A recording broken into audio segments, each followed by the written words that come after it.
Abbie, you portray somebody who is so extraordinary that you win the heart of the most romantic poet in history. What do you think is so alluring about this character? About Fanny Braun? Yeah, about Fanny. I guess, there just seems to be so many facets to her personality. There's just so many, depths and things to delve into. And I really liked, the dichotomy between parts of her character. She could be really strong and confident, and then she could be shy and sensitive, and she could be so short and kind of curt with Mr. Brown, and then be just so loving and intimate with Keats. And I just seemed to be such a wholesome girl there, such a present spirit, I guess. And she seemed to have such a wounded heart like Keats himself. Mm-hmm. You have scenes in this movie where when you're separated from him, you're in bed for days. Right. I mean, that's what romantic people do, right? Yes, that's what they do. Or people that are in love, yeah, for sure. Love takes over everything, right? We don't know much about this woman historically, do we? Her letters were destroyed, yeah. But yet some of her sister's letters survived. How do you know what they did to put the research together to find out what you do know about the character historically? Yeah, well, I know Jane probably had the same access to historical information as I did. So Jane did a lot of work in filling in the gaps and kind of completing the story of who Fanny Braun was. For me, I kind of looked at the same documentation. There was some, and I guess when you don't have a lot to go off, the little things are magnified. I loved when I read about, she used to have this stone that she would cool her hands with for sewing. And before Keats went to Italy, she gave it to him, and he carried it with him every single day. And when he was hot and feverish, he used to hold it, and he died with that stone, and just like little things like that, you tend to become sort of tenfold, Yeah. And the ring that Keats gave her, she had her whole life, and she kept all of his letters. And so I also had the letters that she wrote to his sister, and vice versa, and her little book. She had this little black diary she used to write in and draw in. But she didn't reveal a lot of her feelings in the diary, right?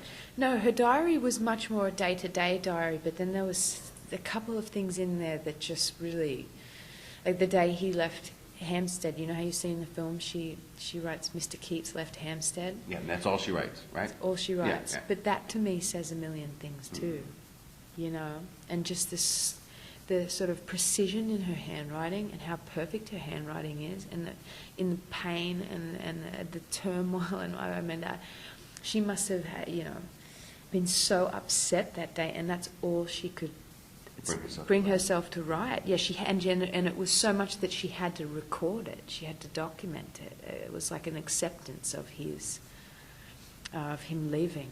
And of course, spoiler alert, if you don't know your John Keats, shame on you. But when he leaves and he goes to Italy, he dies of tuberculosis. Of course, what happens to Fanny historically? So Fanny was in mourning for years. She spent a lot of time on the heath, and she used to walk a lot.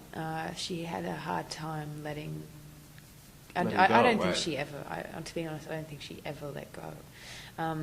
But she did get to a point in her life where she was able to move on. I guess she remarried eventually, and she had, I think it was two children, 2 or 3 children.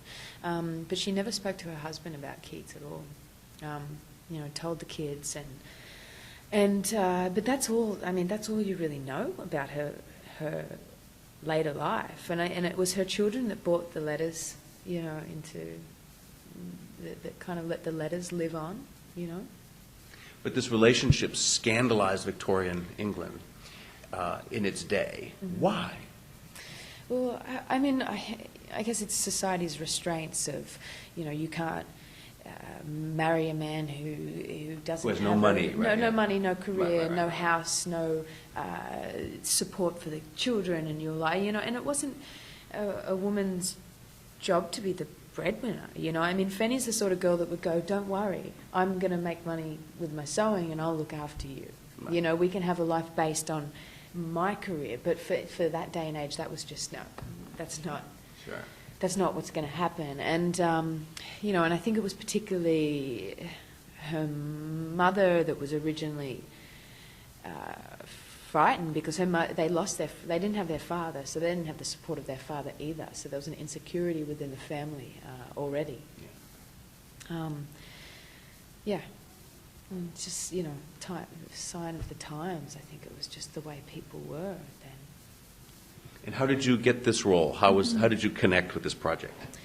I read the script and fell absolutely in love with it. I met Jane a few months later and did an audition with her for a couple of hours, and it was such a fun audition. It was just myself, Jane, Mark Bradshaw, who's the composer of the film. I don't know if he's a young guy. He's only like 20. Well, now he's probably 26. Older than Keats. Older than Keats, and at the time he was 25, and he's a very creative, interesting young guy. He's very Keatsish in his own way. So it was just the three of us, and then someone from the casting office who kind of hit record and stop. But the audition was very much an exploration of the character and of the film. It wasn't just like, okay, you've got 2 goes. That's it. Thanks for coming. See you. I kind of left the audition just feeling just very light and very excited about the idea of doing this film and kind of positive. I felt like it was going to happen.